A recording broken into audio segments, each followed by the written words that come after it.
नमस्कार, मैं अनिल शर्मा। संडे की मस्ती के बाद कोरोना वायरस की सख्ती के साथ आपका एक बार फिर से स्वागत करता हूं अपने YouTube channel commerce by Pathak sir में। उम्मीद करता हूं आप सभी अपने घरों में स्वस्थ होंगे और गवर्नमेंट के द्वारा दिए गए नियमों और कानूनों का पालन कर रहे होंगे। आज जिस टॉपिक को लेकर हम चले हैं वह भी एक इम्पोर्टेंट टॉपिक है। ये आपको कंटिन्यू करेगा अगले 3 चैप्टर्स में। इसमें तो है ही है, इससे नेक्स्ट एडमिशन में भी और देन रिटायरमेंट में। तो आज का ये टॉपिक इम्पोर्टेंस आप समझ गए होंगे कि कितनी इम्पोर्टेंस है। तो आइए स्टार्ट करते हैं। टॉपिक का नाम है आज accounting treatment of reserves and surplus. एक चैप्टर मैंने आपको बताया था 11th क्लास में, हमने थ्योरी में एक चैप्टर पढ़ा था रिजर्व्स एंड सरप्लस। रिजर्व्स को मैंने बताया था these are some kind of savings. ये बिजनेस के द्वारा की गई सेविंग्स, ठीक है ना। बिजनेस के द्वारा की गई क्या है, सेविंग्स है, जो उन्होंने अपने फ्यूचर के लिए की है। ठीक है, बात माइंड में शायद आप लोगों के आ गया होगा कि हाँ हमने ये पढ़ा था। रिजर्व्स वर्ड आपके माइंड में बात। रिजर्व्स क्या है मैं बता चुका हूं, that these are kind of savings which are made for tomorrow's unknown life. ठीक है, कल की अननोन लाइफ को पूरा करने के लिए, उसको पे आउट करने के लिए हम कुछ सेविंग्स करते जाते हैं, उन्हें ही रिजर्व्स बोलते हैं। ये मैं आपको 11th में पढ़ा चुका हूं।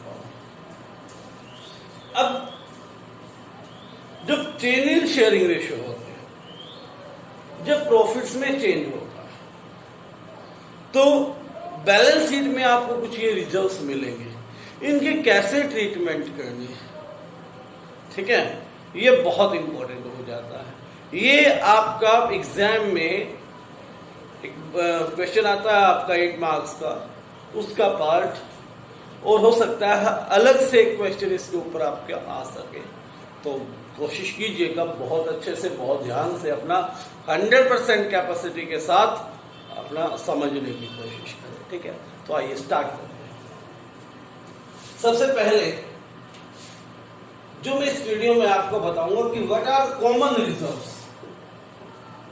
कॉमन रिजर्व्स कौन कौन से जो आपको पेपर में मिल सकते हैं।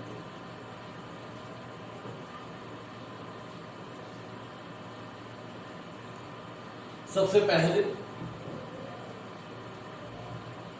रिजर्व, सिंपली रिजर्व लिखा मिल सकता है, जनरल रिजर्व लिखा मिल सकता है, रिजर्व फंड लिखा मिल सकता है,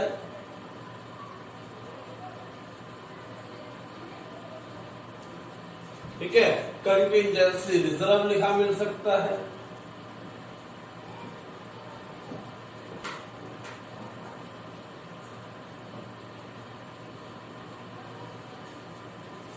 ठीक हो गई बात। वर्कमैन कंपनसेशन रिजर्व मिल सकता है,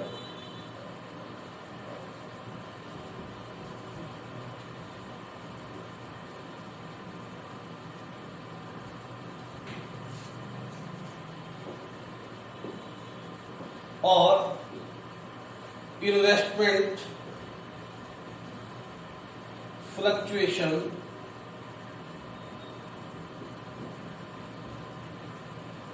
रिजर्व या फंड भी आपको मिल सकता है। ठीक है, इसके अलावा जिसमें रिजर्व नहीं आता एक और चीज है, वो क्या है, प्रॉफिट एंड लॉस अकाउंट का क्रेडिट बैलेंस। क्रेडिट बैलेंस का मतलब ये प्रॉफिट है और इसे बैलेंस शीट में कैपिटल में ऐड किए बिना यूं का यूं लिख दिया गया है ना। ठीक है, लाइट की साइड में शो होता है ये आपका। कहाँ मिलता है मैं लिख देता हूं, लाइट की साइड। ठीक है, तो ये 7 चीजें, कितनी चीजें हो गई? 7। इसके अलावा भी होती हैं, लेकिन आप इनको ही कॉमन करके जाइए, क्योंकि पेपर में आपके ये 7 चीजें ही ज्यादातर आती है। कौन कौन से मैंने बताई? अपनी नोटबुक लेंगे और इसको साथ साथ लिखेंगे। Reserves, general reserve, reserve fund, contingency reserve, workman compensation reserve और investment fluctuation reserve fund. Total हो गई आपकी 7। ठीक है, इसके अलावा कुछ लॉसेस भी होते हैं,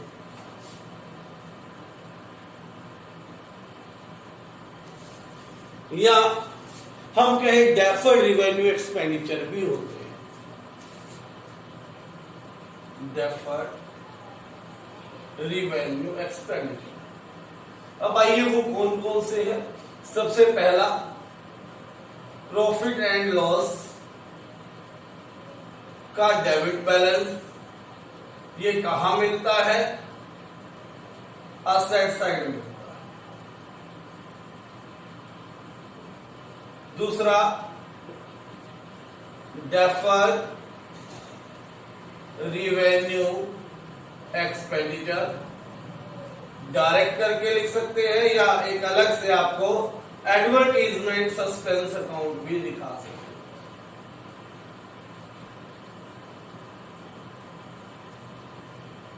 ये लॉसेस है या डेफर्ड रिवेन्यू एक्सपेंडिचर है। 1, 2 और 3, 3 इधर। अब मैं आपको बताऊं, इसको मैंने एक, ये बुक में नहीं होगी, एक ट्रिक बता रखी है। बैलेंस शीट की लाइबिलिटी साइड कितनी चीजें हो गई? ये 7 और असेट साइड कितनी हो गई? 3। तो इसको मैं 73 फॉर्मूला भी कहता हूं, आपको याद रखने के लिए कि ये 73 फॉर्मूला। ठीक है, सबसे पहली बात इस टॉपिक में यही है कि यू हैव टू नो, आपको पता होना चाहिए कि व्हाट आर द टर्म्स। क्योंकि बैलेंस शीट में देखो, असेट साइड जाओगे या लाइबिलिटी साइड, लाइबिलिटी साइड जाओगे तो आपको लाइबिलिटीज भी मिलेंगी, कैपिटल्स भी मिलेंगी, है ना। कई बार प्रोविजंस भी मिलते हैं, उधर माइनस करने के बजाय असेट्स में आपको लाइबिलिटी साइड दे दिया जाता है। तो ये चीजें जो है आपको याद रखनी है अपने जहन में कि इनको हमने एज ए कॉमन रिजर्व लेना है और रिजर्व्स की तरह क्या करना है? ट्रीट करना है। सबसे इंपॉर्टेंट बात ये है, ठीक है, ताकि किसी तरह की कंफ्यूजन ना रहे कि बैलेंस शीट में कौन सी चीज तो आपको रिजर्व की तरह ट्रीट करनी है, कौन सी नहीं। दूसरा, लॉसेस में 3 ही चीज, profit and loss account, deferred revenue expenditure, advertisement suspense account. ठीक है, अगर अभी भी किसी ने नहीं लिखा तो वीडियो यहां पॉज कर लेना और इसको लिख लेना और याद कर लेना, सबसे इंपॉर्टेंट चीज। ठीक है बात? तो आइए, ये तो बात हो गई सॉरी, ये तो बात हो गई हमारी कि कौन कौन से रिजर्व्स होते हैं। ठीक है, अब आगे चलते हैं।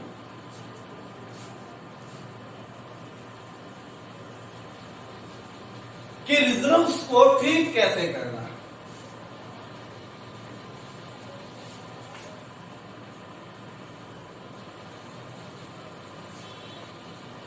इसे एक एग्जाम्पल के साथ सोल्व करेंगे। मान लो राम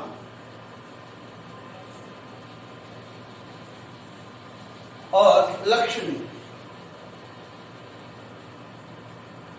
दो पार्टनर्स हैं। कब से? 1 अप्रैल 2013 से। कब से है? फ्रॉम 1 अप्रैल 2013। ठीक है, और ऑन 31 मार्च 2016, यानी कि 3 साल बाद, they decide in future they will change their profit sharing ratio, जो कि हमारा क्या है, चैप्टर। ठीक है, समझिए। 1 अप्रैल 2013 से राम और लक्ष्मी मान लीजिए इक्वल पार्टनर्स, 1:1। 31 मार्च 2016 तक इन्होंने इस रेशो में बांटा, इस रेशो में प्रॉफिट्स को क्या किया, डिस्ट्रीब्यूट किया।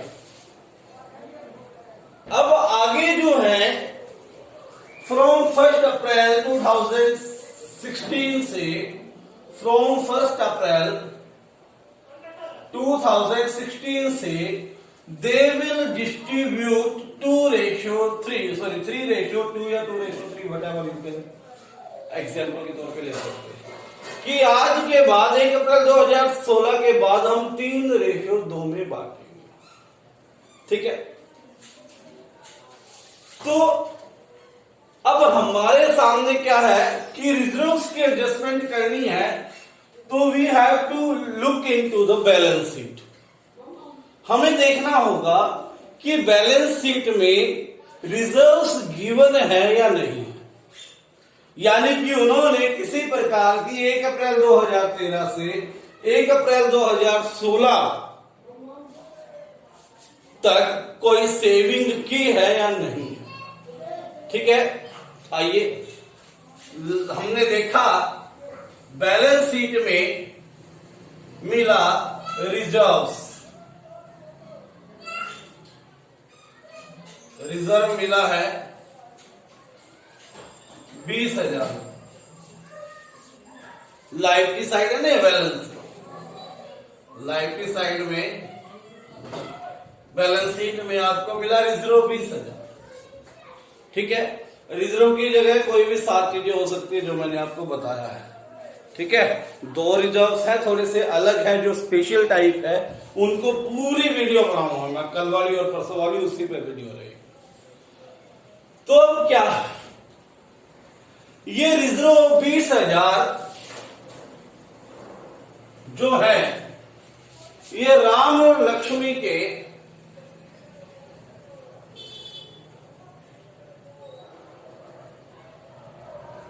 इक्वल रिजर्व्स है, यानी कि इन्होंने सेविंग्स की है इकट्ठो। तो सेविंग किस रेशो में बांटते हैं, 1:1 में ही बांटना चाहिए उनको, क्योंकि किस में से सेविंग की है, प्रॉफिट में से। अब प्रॉफिट में से सेविंग की है यानी कि रिजर्व बनाए हैं, तो अगर नहीं बनाते तो प्रॉफिट को इक्वल बांटते। तो ये रिजर्व भी कैसे बढ़ने चाहिए, उनके इक्वल ही बढ़ने चाहिए। अब यहां पर 2 डिसीजंस हो सकते हैं। पहला तो ये कहे कि हम आगे जो 1 अप्रैल 2016 के बाद की जितनी बैलेंस शीट बनेगी इसमें ये रिजर्व लेके ही नहीं जाएंगे, यानी कि जो सेविंग्स थी उनको हम अपनी कैपिटल में ट्रांसफर कर लेते हैं, उन प्रॉफिट्स को हम अपनी कैपिटल में ऐड कर लेते हैं, आगे हम लेकर ही नहीं जाना चाहते। ठीक है, समझ में आई बात? तो देखिए, अगर वो इसको आगे आज के बाद 31 मार्च 2016 के बाद आगे दिखाना नहीं चाहते, फ्यूचर में नहीं दिखाना चाहते, तो वो अपनी ओल्ड रेशो में इन रिजर्व्स को बांट लेंगे।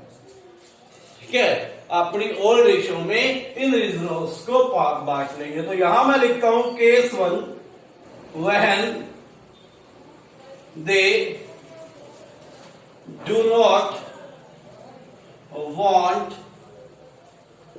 to, sorry दूसरा केस लिख दिया, when they transfer when they transfer their results to capital accounts or when they do not want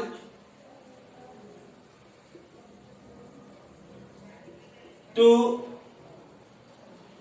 change the या revise the balance, नहीं ये फिर गड़बड़ होगी, when they want to change the balance sheet.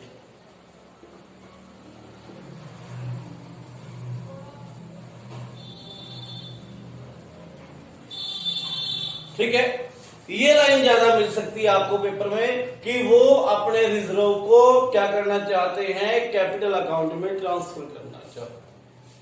ठीक है, when they want to change the balance sheet, balance sheet क्योंकि change होगी, जब 20,000 बांट देंगे तो अब आगे वाली बैलेंस शीट में 20,000 नहीं लिखने, तो बैलेंस शीट क्या हो गई, चेंज हो गई। ठीक है बात, तो इस केस में क्या करना, सिंपल कुछ नहीं करना, इन दोनों के थे ये रिजर्व, ये दोनों बांट लेंगे। किस रेशो में बांट लेंगे, इनके ये पुराने रिजर्व थे ना, ये तो वो चीज है जो वो आगे करेंगे जाकर। ये क्या जो उन्होंने आज तक किया, ये रिजर्व आज तक किए हुआ काम है, तो आज तक में जो रिजर्व है, आज तक जो रिजर्व्स हैं, उनमें राम और लक्ष्मी का शेयर कितना होना चाहिए, इक्वल होना चाहिए।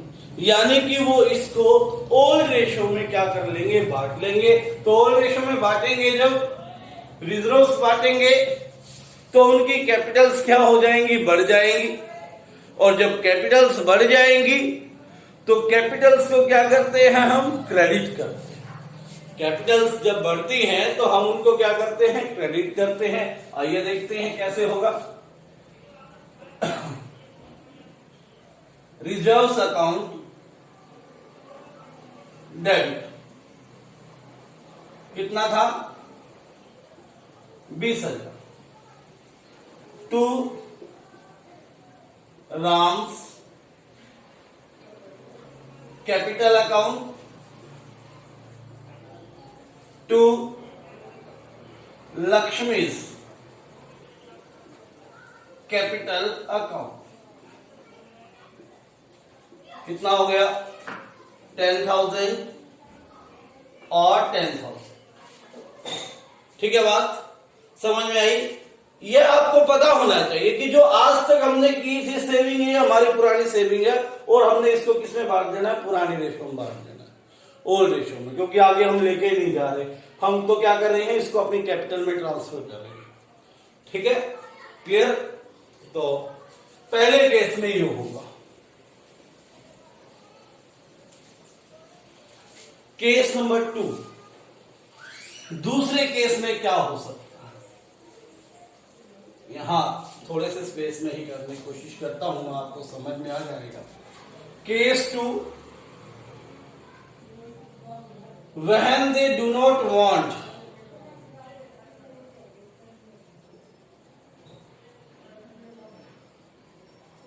to transfer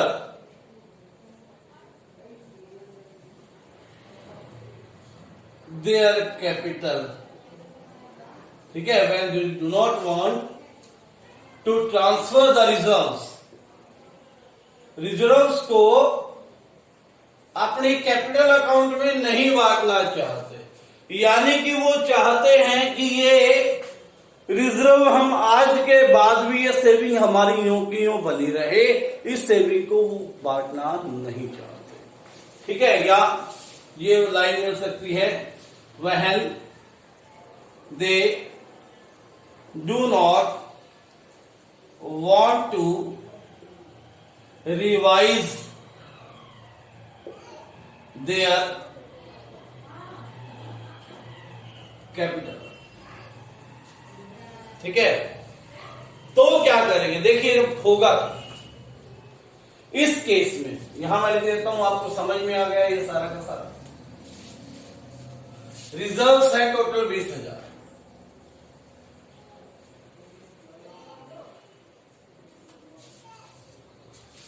अब मान के चले कि हम चेंज इन शेयरिंग रेशियो में इसका एडजस्टमेंट नहीं करते, तो होगा क्या? होगा ये कि आगे कभी भी जब वो चेंज करेंगे 2020 में 21 में, जब भी वो चेंज करेंगे तो वो 3-2 में बांटेंगे। अब तो इसका शेयर कितना था? 10,000 है ना। तब 3-2 में बांटेंगे तो राम को कितना मिलेगा? 12,000 और इसको कितना मिलेगा? 10,000। ठीक है, सॉरी 3-2 5, 5 के 20, 4 के 12 और 4 दूनी 8। राम को मिलेगा 4,000, लक्ष्मी को मिलेगा 8,000। ठीक है, जबकि आज तक के रिजर्व में उसका शेयर कितना था? 10,000 था।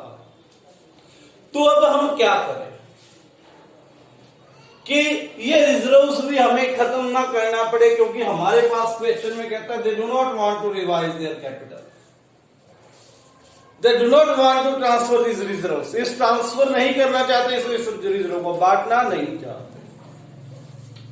तो हम क्या करें? इस रिजर्व को एडजस्ट करेंगे। एडजस्ट जैसे गुडविल की थी, सेम प्रोसीजर हो जाएगा। देखिए क्या निकालना पड़ेगा? सेक्रीफाइस और gain, all ratio minus new ratio, all ratio minus new ratio. All ratio क्या है? राम की 1/2 माइनस 3/5, लक्ष्मी की 1/2 माइनस 2/5, एलसीएम 10, 2 5 जा 5 2 जा इंटू 3 6, माइनस 1/10 मीन्स इसने क्या किया? गेन। यहां पर 10, 2 5 जा 5 2 जा 2 जा 4, 1/10 प्लस का आया, तो ये क्या आया? सेक्रीफाइस। तो इसने 1/10 क्या कर लिया? 20,000 का गेन किया। इसने क्या किया? सेक्रीफाइस। मैंने बताया था कि सेक्रीफाइस जब भी लिखोगे आपको याद आ जाएगा, अपने आप ही कहता है कि मुझे क्रेडिट कर दो। सेक्रीफाइस, सेक्रीफाइस जब की लिखते हो ना आप, तो उसमें सी आ रहा है। तो सेक्रीफाइस किया लक्ष्मी ने, तो इसको क्रेडिट करना। राम को debit, Ram's capital account debit to Shyam's capital account. Sorry, Shyam तो है ही नहीं, Lakshmi. To Lakshmi's capital account. कितना? रिजर्व था 20,000। 20,000 का इसने कितना गेन किया? 20,000 इंटू 1/10, यानी कितना हो गया? 2,000। इसका भी कितना आ जाएगा? 1/10 करेंगे तो 2,000। सिंपल। इसने कैपिटल में से 2,000 डेबिट कर दिया, इसने कैपिटल में से क्या कर दिया? क्रेडिट कर दिया 2,000 रुपए। ठीक है, अब वो आगे जब भी बांटेंगे 3-2 में बांट सकते हैं। आज के अकॉर्डिंग हमने इसको क्या कर दिया? एडजस्ट कर दिया। ठीक है बात। तो ये था टॉपिक आपका accounting treatment of reserves. 2 cases हैं। पहला केसेस जब वो अपने कैपिटल में रिजर्व्स को ट्रांसफर करते हैं। दूसरा केस जब वो अपने कैपिटल में रिजर्व्स को ट्रांसफर नहीं करते। जब नहीं करेंगे तो रिजर्व को बैलेंस शीट में आगे नहीं दिखाना है। ठीक है, सॉरी, रिजर्व को आगे बैलेंस शीट में दिखाना है। तो इसका मतलब हमें क्या करना होगा? एडजस्ट करना होगा। और जब वो ट्रांसफर करेंगे तो रिजर्व खत्म हो जाएंगे, आगे नहीं दिखाने की जरूरत है। तो उसे क्या करना पड़ेगा? हमें एंट्री के द्वारा करना पड़ेगा। Reserve account debit 20,000 to Ram's capital account to Lakshmi's capital account 10,000 in old ratio, in old ratio. ठीक है, एक आपको मैं चीज बताऊं, जो बच्चे बहुत बार गलती करते हैं, इसको मैं स्पेशली अलग से इसीलिए बार बार करवाता हूं। एक चीज है एम्प्लॉइज प्रोविडेंट फंड।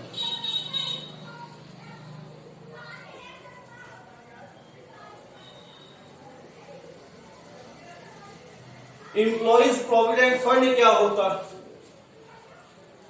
ये क्या है? एम्प्लॉइज की भविष्य निधि है, जो एम्प्लॉई अपनी सैलरी से कटवाकर आपके पास जमा करते हैं। ठीक है ना? आपने सुना होगा अपने पेरेंट्स से कि मेरी सैलरी तो इतनी है लेकिन कट कटा के इतने मिल जाते हैं, इन कैश इतना मिलता है, इन हैंड इतना मिलता है, तो वो पीएफ कटवाते हैं। तो ये किसकी हो गई रिजर्व? ये जो फंड है ये किसका है? ये एम्प्लॉइज का है। ये हमारी क्या है? लायबिलिटी है। फर्म के लिए क्या है? लायबिलिटी है। लेकिन फंड होल्ड होने के कारण बहुत सारे बच्चे इसी को क्या कर देते हैं, या तो डिस्ट्रीब्यूट कर देते हैं या एडजस्ट कर लेते हैं। ये आपका डिस्ट्रीब्यूशन या एडजस्ट के लिए नहीं है, ये क्या है? आपकी लायबिलिटी है। यानी कि कह सकते हैं कि ये आपका रिजर्व है ही नहीं। तो इसका ध्यान रखना है। ये बहुत बार आपका क्वेश्चन क्या करवाता है? गलत करवाता है, कंफ्यूजन पैदा करता है। इसका नाम अपने माइंड में अच्छे से डालो। क्या नाम है? Employees provident fund. ठीक है? ये वीडियो वही 26 मिनट की हो चुकी है। चाहता तो थोड़ा एक क्वेश्चन भी इसमें करना, लेकिन कोई बात नहीं, बहुत ज्यादा लंबी वीडियो हो जाएगी, फिर परेशानी हो जाती है आपको। तो आज इतना ही। कल इसका क्वेश्चन करवाएंगे और नेक्स्ट टॉपिक भी कल वीडियो में कवर करेंगे। आज के लिए धन्यवाद। ठीक है? अपना काम करते रहें और बोर्ड्स की परीक्षाओं के लिए तैयार होते रहें।